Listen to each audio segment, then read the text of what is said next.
2018 Mercedes-Benz AMG GT review. The Mercedes-AMG GT is readily among the world's best drivers' cars. With its long nose and swooped-back cabin, the 2018 Mercedes-Benz AMG GT evokes imagery of their sports car ancestors. You start with the original 300 SL and moving up to the more recent SLR and SLS. There's a functional cause of this design, too. The duration of that snout means the GT's powerful V8 engine sits behind top axle, improving overall vehicle balance. Putting the trucker's owner to the rear wheels creates a unique driving experience, yet again reminiscent of classic sports cars. Little else is stuck in past times. As Mercedes-Benz's sports vehicle flagship, the GT represents the best of performance and technology. As you progress up through the 4 different trim levels, the quantity of electronic sophistication increases. Computer controls take control of the suspension dampers, limited slip differential and in some cases steering for that rear wheels. Yet the GT isn't overwhelmed by technology. Jamming the gas is thrilling, not just because in the engine's power and also thanks to the deep roar it will make under hard acceleration. Each trim level boasts rewarding handling that can satisfy anyone, even those set on extreme racetrack performance. What's new? 4 new variants join the lineup. The base GT is actually available like a drop-top roadster, plus the new wide-body GTC comes both like a coupe and roadster.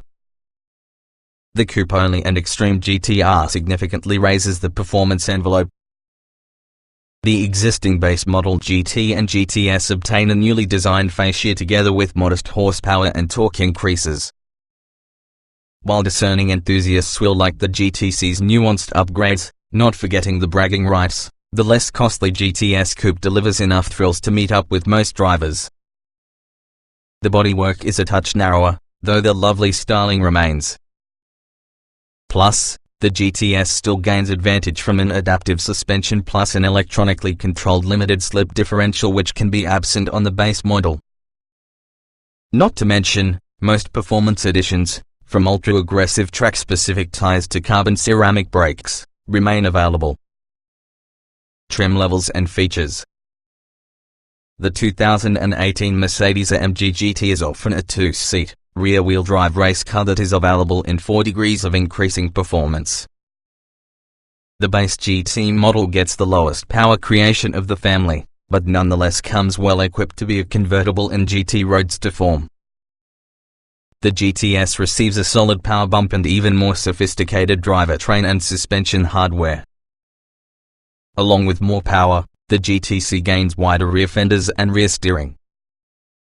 It is also available as being a convertible referred to as GTC Roadster.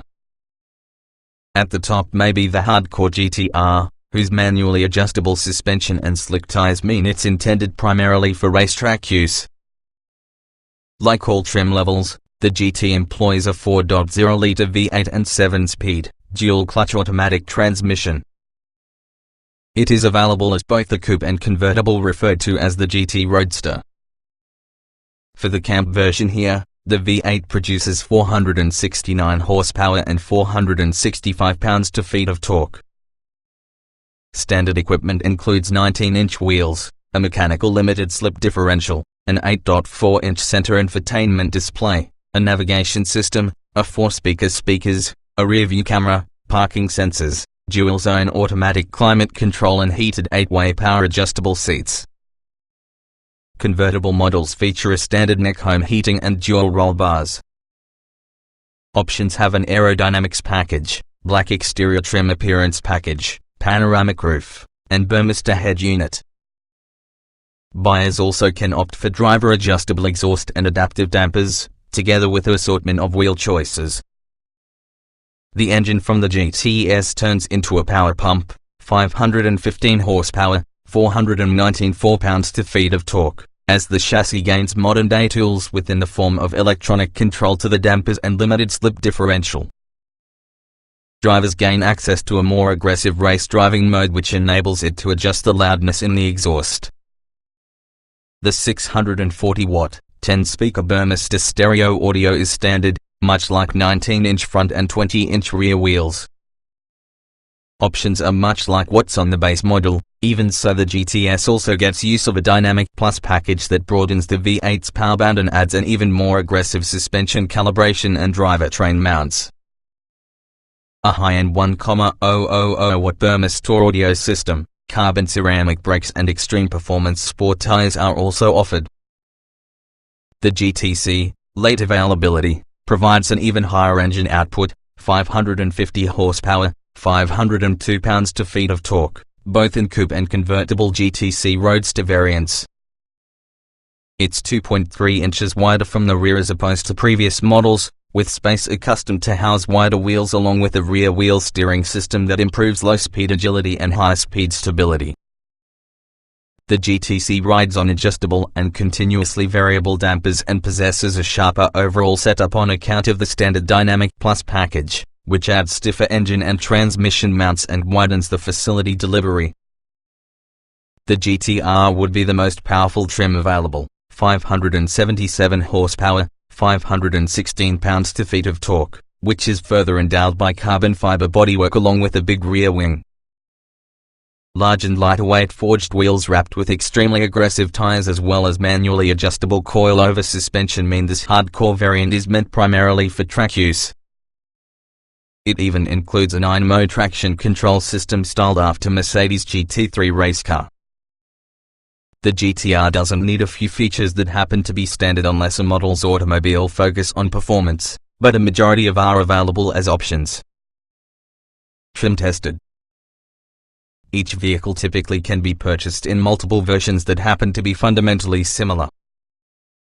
The S within this review depend on our full test on the 2016 Mercedes-Benz AMG GT, turbo 4.0 liters V8, 7-speed dual-clutch automatic, RWD. Note, since this test was conducted, the latest Mercedes-AMG GT has brought some revisions, including an increase in horsepower and torque. Our findings remain broadly applicable to the present year's Mercedes-AMG GT, however. Bot-charged 4.0-litre V8 makes 515 horsepower, nevertheless it feels like additional than that whenever you floor the gas pedal. Grip and balance are beyond impressive, thus, making this car devastatingly fast on any road. Great brakes plus the best steering we've felt in years. Acceleration. The AMG hits 60 miles per hour in 3.6 seconds and clears the quarter mile within 12 seconds in excess of 123 miles per hour out on public roads. Acceleration is instantaneous yet controllable, even though it can feel laggy at part throttle. Makes great sounds. Braking. Predictable, linear pedal coupled with Michelin Pilot Sport Cup tires and optional, and expensive, carbon ceramic brakes equal to incredibly short stopping distances, 99 feet, and awesome consistency. No jumpiness during casual driving. Steering. Mercedes fitted the AMG GT with hydraulic steering in the world where any devices comes with electric steering. It's glorious. Direct and responsive with numerous feel. Class leading. The thick-rimmed leader feels fantastic. Handling. Incredible tires, outstanding steering, sharp transmission and precise throttle. This may be the kind of car that rewards skilled drivers but doesn't penalize mediocre ones, as a result of great communication. It's shockingly and effortlessly fast. Drivability. Whether you need a cruiser or even a high-powered canyon carver, the AMG GT is wonderful for you. Smooth and powerful motor, responsive 7-speed automatic transmission. Being turbocharged, there might be some lag at low mid-throttle settings. Comfort. Comfort is not the AMG GT's reason behind being, but with thanks to the adjustable suspension and reasonably compliant seats, this car are designed for long-haul duty almost as well as track duty. Seat comfort. The seats within the AMG GT provide a good deal of support, nevertheless they won't fit all physiques. They have minimal adjustability, in addition to the seat controls are hard to reach. but the seat holds you constantly in place extremely well. Ride comfort. Usually performance cars much like the AMG GT have problems with unpleasant ride characteristics, but this does not. The adjustable suspension is stiff within the firmest setting, with limited usability, but comfort mode is really comfortable. Noise and vibration. The AMG GT is quiet considering its performance capabilities. Minimal wind noise, along with the engine only gets loud whenever you stomp for the gas pedal. The summer tires make plenty of road noise, that is the price you pay for nice grip. Interior. Stylish but nonetheless quite functional, the interior with the AMG GT is often a lovely destination to spend time. Most it is all totally close at hand and to use. However, this is often a small car using a low seating position. It's not with such ease to get out of and visibility is compromised. Ease people. This car was created to be driven and AMG made certain the GT's myriad functions don't get from the way of that. Temp controls and a lot other functions have big, clearly marked buttons. Only real oddity may be the shifter, which can be funky and hard to succeed in. Getting in, getting out. Like most sports cars, the AMG GT is low, and receiving in requires some finesse. Getting out uses a similar quantity of effort. It's quicker to get in and out with the AMG GT compared to Mercedes SLS AMG but harder compared to a 911. Roominess. The AMG GT is not a big car and that is evident inside cabin. Space is pretty tight, there are minimal perches for the elbows. Headroom is surprisingly good, though taller drivers will wish the seat slid back farther laptop or computer does. Visibility. Forward visibility is very good as a result of a wide windshield and tapering pillars. Visibility rearward isn't so excellent. Small mirrors, the lowest seating position and small rear window mean you will want to rely within the standard backup camera. Quality. The AMG GT has outstanding materials and superb craftsmanship. Not a rattle, squeak or uneven panel gap ended up being to be found. But then, this is just what you should expect at a six-figure car. Utility. There are 12.4 cubic feet of cargo space in mere the right shape for just 2 golf bags. That's slightly more when compared to a Jaguar F-Type, slightly less than within a Porsche 911. Minimal in-cabin storage, so cup holders. No exterior latch to pop the hatch.